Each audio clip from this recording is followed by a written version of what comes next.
That's me. You're probably wondering how I ended up in this situation.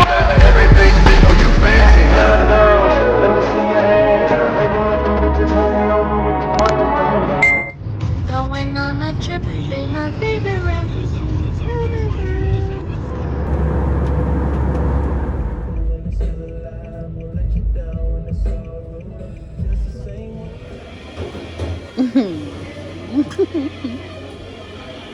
Okay. This is hilarious! I have this. I know. This is one of my favorites. I know. Oh, yeah.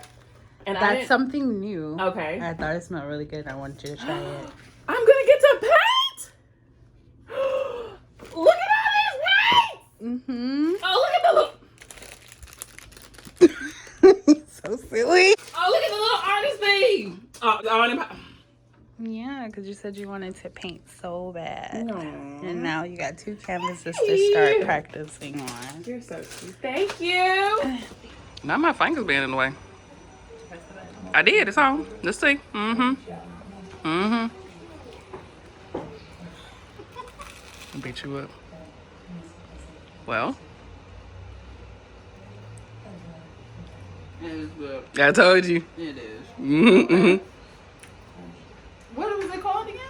Girl, I don't know. Something in France. That man was speaking a whole other language.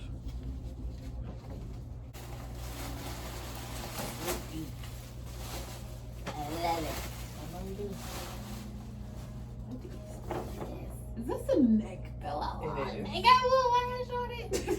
Yeah, I know the lashes is a big deal, so. This is so cute. Okay. Got monkey. Mm-hmm. Oh my god, the way I'm about to sleep with this. Thank you. I love it. So much. Spoiled. Am I? Yes. Hi guys, I haven't really picked up the camera and talked to you guys, but I am in Texas. I'm in Houston to be exact, spending some time with my love bug. We have this special dynamic that I can't wait to share with you guys. Right now I'm just really enjoying being in Sir's space and spending time with him. We are celebrating Valentine's Day this entire weekend. And it's only the 3rd, but I'm super excited. Supposed to be going skydiving and stuff tomorrow, so I'll definitely do my best to pick up the camera and show you guys what we're doing and try to talk to you and actually vlog, but I've just literally been in the moment, living in the moment. So yeah. So, but if I don't talk or if I don't really vlog, please don't hold it against me. I'm still gonna try to get content so you guys can actually see what I've been up to though. Super excited, and I'll see you guys soon. Oh, baby, does he do it for you? When he's finished, does he step back and adore you? I just gotta know, 'cause your time is money and I won't let him waste it.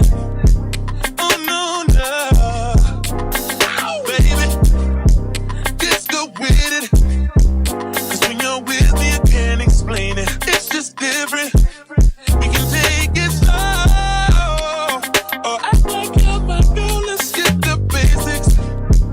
Whoa, no. He's so replaceable.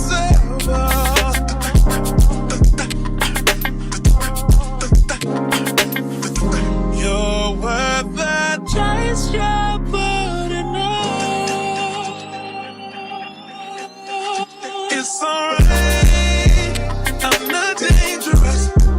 When you're mine, I'll be generous.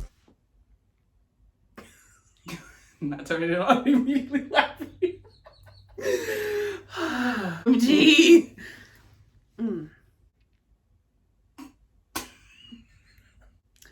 What's poppin', YouTube? It is I, Sharady, and we're back with another freaking video.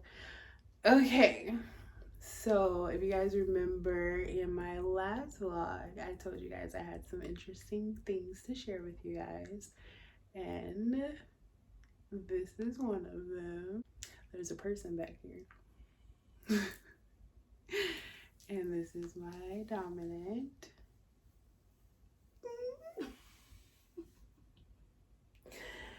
And we decided that we wanted to share this lifestyle and what it is and how it works.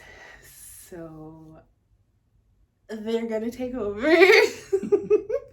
And there's gonna be some questions that they're gonna answer.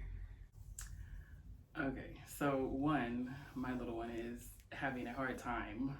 She's very shy right now because I am here. This is my first time appearing in any video of hers. So I'm gonna answer a few questions. So really the biggest question that comes up is, what type of dynamic do we have? So majority of the time, she is my baby girl. Yes, we have a dominant submissive relationship, but she requires more of a baby girl type of care. She is in love with Pink. She likes Bunny. She likes Doggy. She likes unicorns. So I cater to that side. I let her be the girly girl that she wants to be. I don't try to change her, but I still own her. So she is mine, and she does have to do what I say do. So that's where the dominant submissive side comes in. She's not allowed to say the word no to me. She has to alter that word into a statement that, yes, it's still a no, but she's not actually saying the word. This is the lifestyle that we chose because I want to care for her. I want to give her the world, and I want her to be able to turn her mind off when she's with me and just enjoy life, which she's definitely gotten to do since she's been here with me, which is why we had to do like 4 takes of this for her to get it out. But she's super duper adorable. There's just questions, like if she has anything she wants me to explain, I can, or I can just keep going.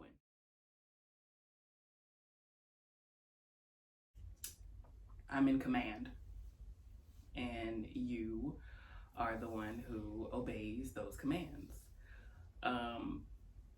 She still has say so here and there. I don't want her to ever be just silent. I do want her to let me know when she's uncomfortable with something, when something is emotionally affecting her. I don't want her to be sad. I don't want her to be angry. I never want to hurt her emotionally, physically, mentally. I want her to stay in a very serene subspace type of atmosphere when she's with me. So I majority do all of the decision making for us. Sometimes I do ask because I know sometimes if it's like super girly things or something that I know I just want her input on, I'll ask her and be like, hey, you choose. But majority of the time I'm doing everything, and that's the way I want it. I'm opening doors, I'm bringing flowers, I'm carrying everything, and I don't want her to carry anything. You know, she tries to carry stuff here and there, but I snatch that right out of her hands and tell her to sit down. I don't treat her like a pet. I pet her, yes, but she's not a dog. She's not a pet role in BDSM. So she is my baby girl. I treat her with love and care and respect. Behind closed doors, that's a different story.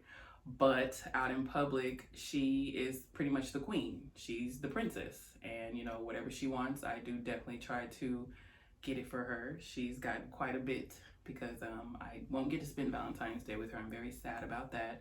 But we did utilize this time for me to get her everything.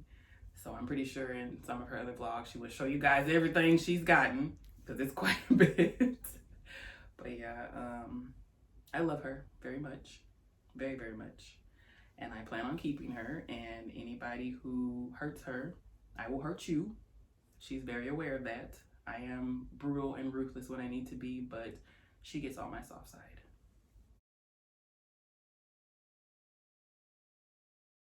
Since 2003.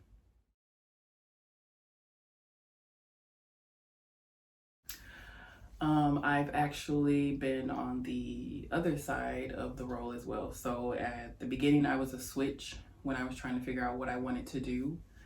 And when I was in the role of a sub, it was a very serene experience. So I know exactly what subspace feels like. I know all the emotions that you go through, even if it's heartbreak, sad, happy, the aura of being in someone else's presence that, you know, protect you at all costs, because that's the role I want it to be. I'm severely dominant, and I've literally only had maybe 1 or 2 owners in my life. And once I let them go, I was too strong to go back into that role once I found my voice.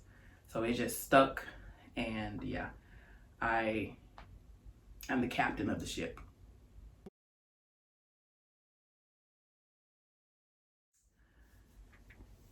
I'm cocky. So I like it that for you and me, that you depend on me and need me to make those decisions, to keep you grounded and rooted even when the world is in chaos for you. I'm gonna make sure you know that with me there is no chaos. So I like it when you need me and you dote upon me and I make you feel good. I'm arrogant. Like, I'm the master and you make me feel that way. So hey, that's what I love.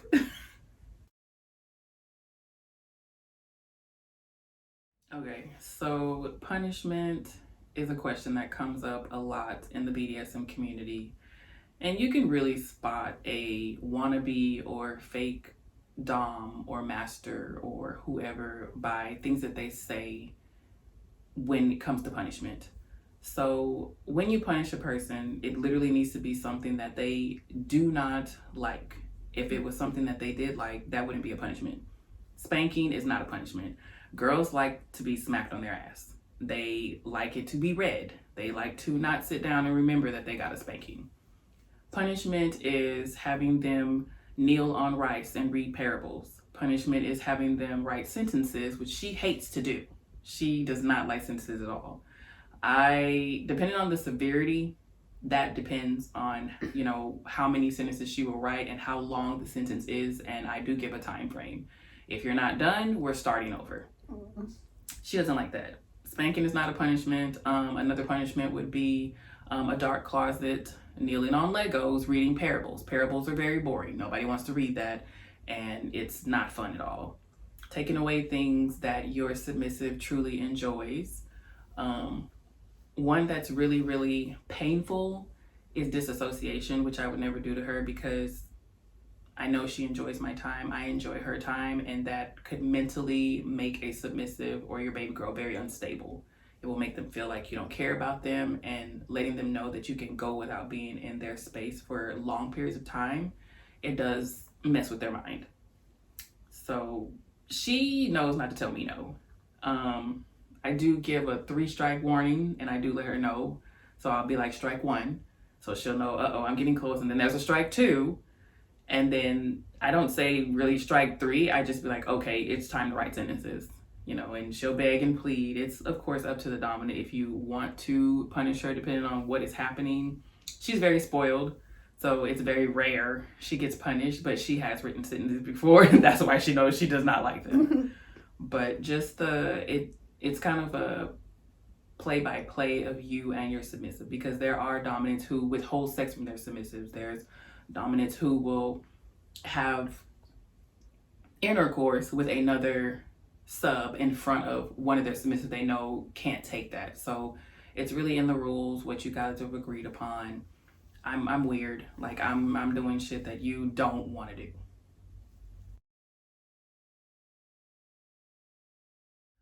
Whew. Pleasure it's mental and physical for us. So for me, pleasure starts when you wake up in the morning. It's little kisses here and there. It's other things in the morning that get you going. It's all through the day, little touches here and there, kisses, me grabbing certain parts of your body, letting you know when I get home, I cannot wait to obliterate them. Behind closed doors, there are scenes that we would portray out. There's a lot of toys involved. It's very sensual. It's depending on my mood. Sometimes I want to make love, and sometimes I just want to fuck. that's just how it goes. It's depending on how I'm feeling. I can honestly say probably this whole entire time you've been here, we've made love. But oh yeah, there's gonna be some fucking. Yeah. But yeah, it comes in many forms. Even taking care of you with, getting you things that would just add pleasure to your life. Like I know certain things that I bought you, you'll look at them and think of me all the time. As is that. So, it's just being close with each other and, letting you know that I love and adore you. I know it's weird, but I like a quiet sub, but I still want her to have a voice. I want her to be very transparent with me and tell me if I'm, hurting her heart or her mind or her soul, because I never want to do that. There are going to be times when you are upset because I will truly punish you and not let you get away with something. I like a submissive that keeps herself up. I like you to be clean, but I also like you to know your role. So yes, some subs or a brat, you guys have that here and there where you just know to push my buttons, but I don't want a sub that pushes my buttons so much I get to the point where I would be thinking about releasing you because you're being a strain on me.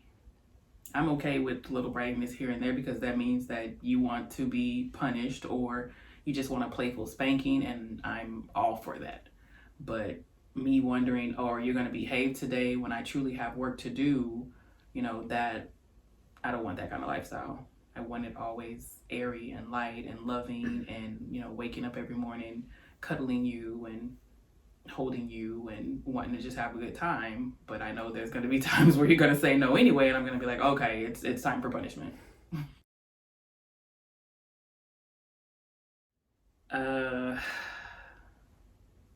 That's a good question.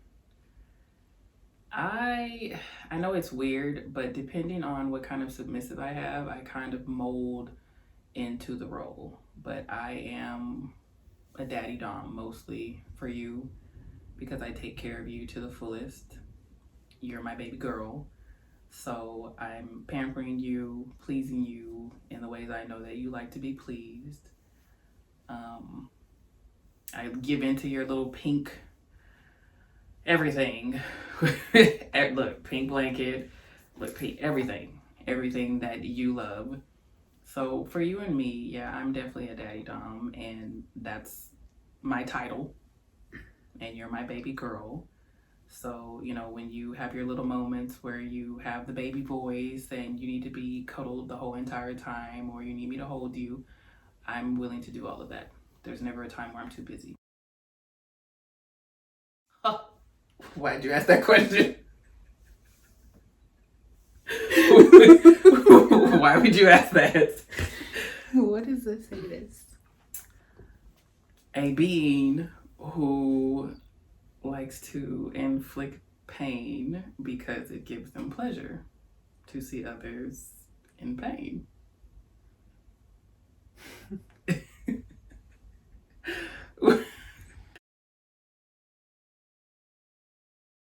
Someone who gets pleasure from receiving pain because that's what they like. It turns them on, it gets them going.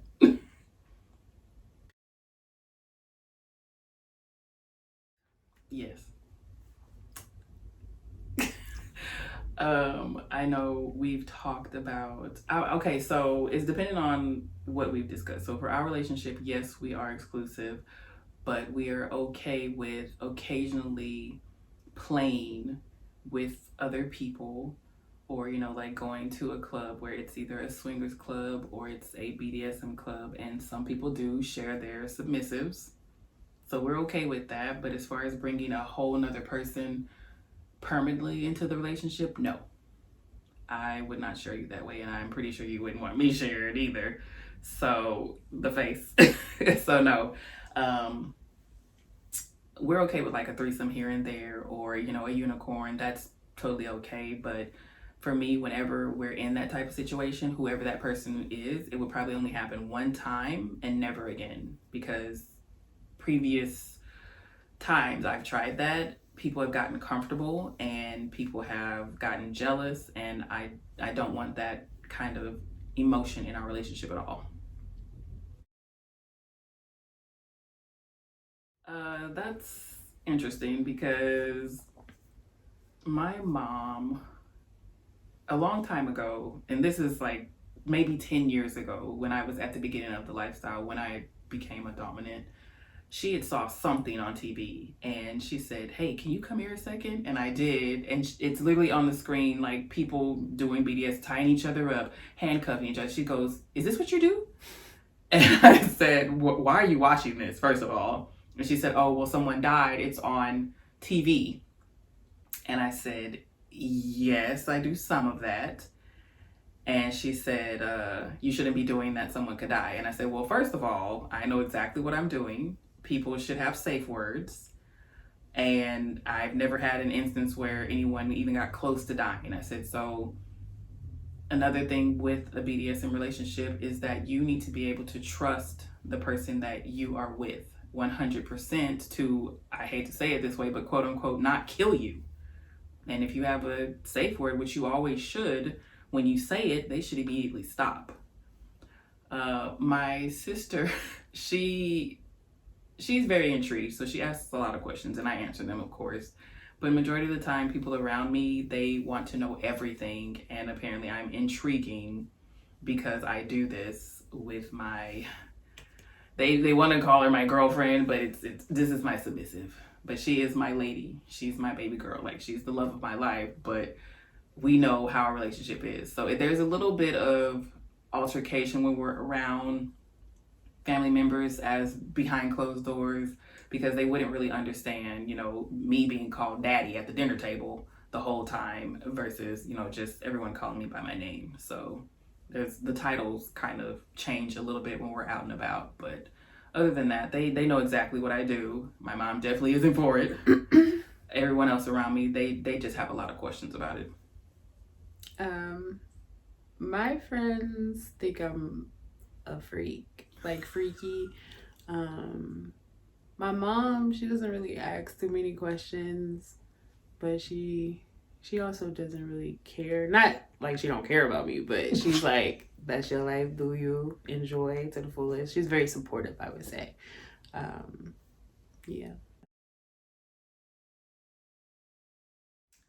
A safe word is a word that the dominant and submissive come to an agreement on, where when they are either having sessions, if they're having a playtime session, or even in just everyday talk or general life, when the submissive says the word, whatever the dominant is doing, they need to stop, because it's bringing very harsh emotions, trauma.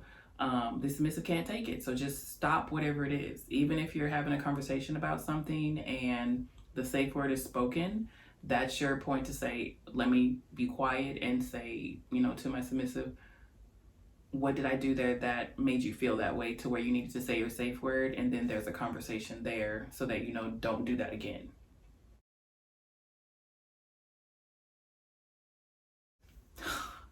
I've had a harem, and that was 7.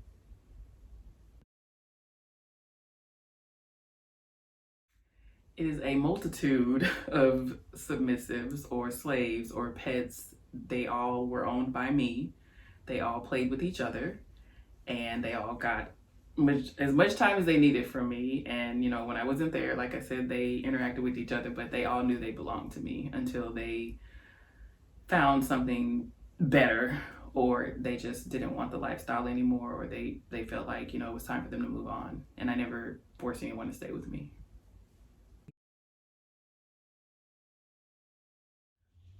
It's a lot. I have bed straps.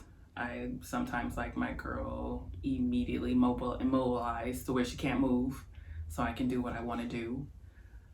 Sometimes the safe word will come into play there depending on what I'm doing, because even though it's a fun time, you're pretty helpless. And when anyone is helpless, what do? Cry for help. So the safe word is a cry for help. But yeah, I have that. Spreader bars are fun. It's gonna be cuffs on a bar that spread either arms or legs apart. Shibari rope to do hog tying. that's a fun time because again, you're immobilized.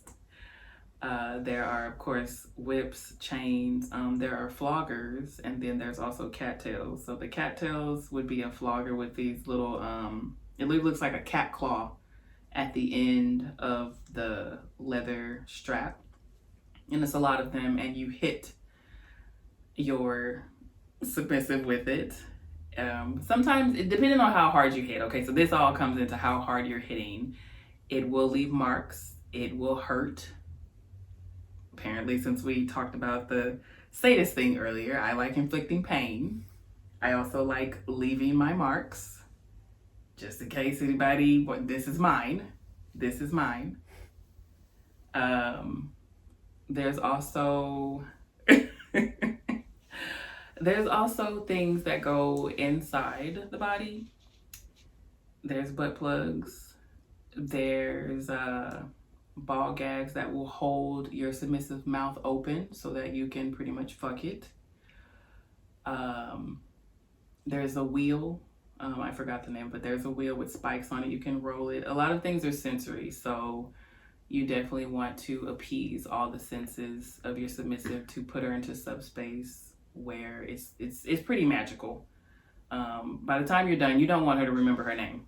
It's pretty much what you're doing. So there's that. There's a lot of different types of play. So there's knife play, there's candle wax, there's ice, there's shock play.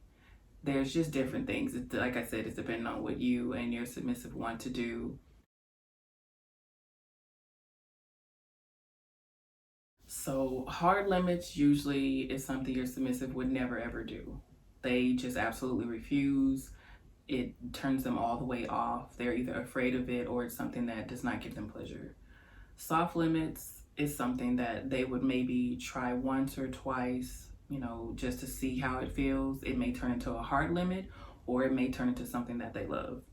So you definitely, of course, you want to try things here and there, but there's things that they'll see on the paper and they'll be like, no, like there's gunplay. No, absolutely not. We're not doing that. No. Some submissive knife play brings up trauma for them because there's people who have been cutters and they're like, that's a no. That's a hard no. There's different things. Shock play, some people don't want to be shocked. That's just, they think they're going to be electrocuted and die in the bed.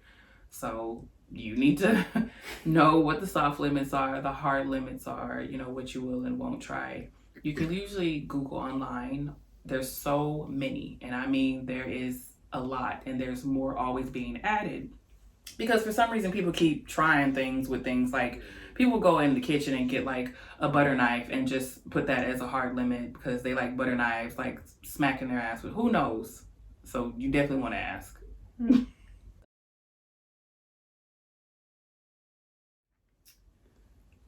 Your collar for us signifies that you belong to me, that I own you.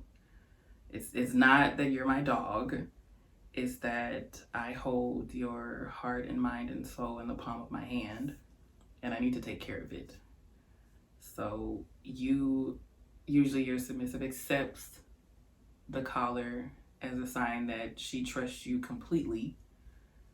So when I offer it and the answer is yes, I secure my ownership onto you. And this is how we remain until you take it off, if you ever do.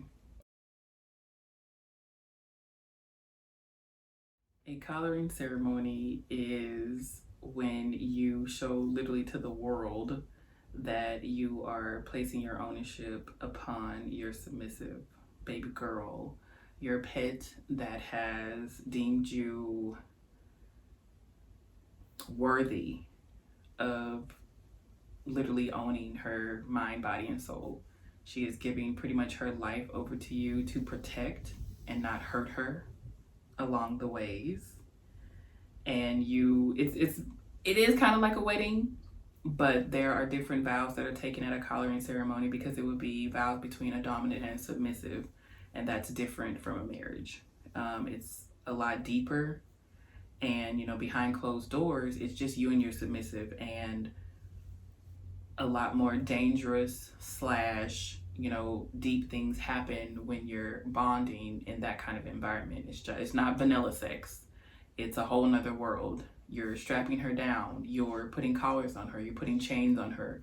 You're tying her up with rope. You're ball gagging her. She cannot speak, so you're gonna have to look for signals from her body that she needs you to stop when you're doing something.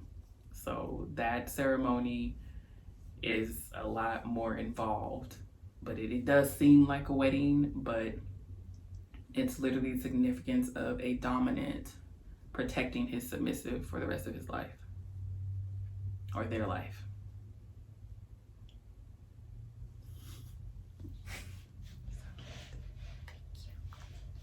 That's all I got. Okay. Do you have anything else you want to share? No. I sure don't. Hi guys, this is Editing Sharia. Just letting you guys know that that was the end of the video, clearly. But I was like so wrapped up, I didn't even get a chance to like really end it properly like I normally do. But anyways, I hope you guys enjoyed the vlog. I'm working on getting in my Zoom era and just, you know, becoming the YouTube girly that I've said I wanted to be. I'm back home. I'm not in Texas anymore, but I will be going back soon, and we are still coming with the content. So I hope you guys are enjoying me. Continue to like, comment, and subscribe. Share with all your friends and family, and I'll see you guys in the next video. Love, peace, and hair grease.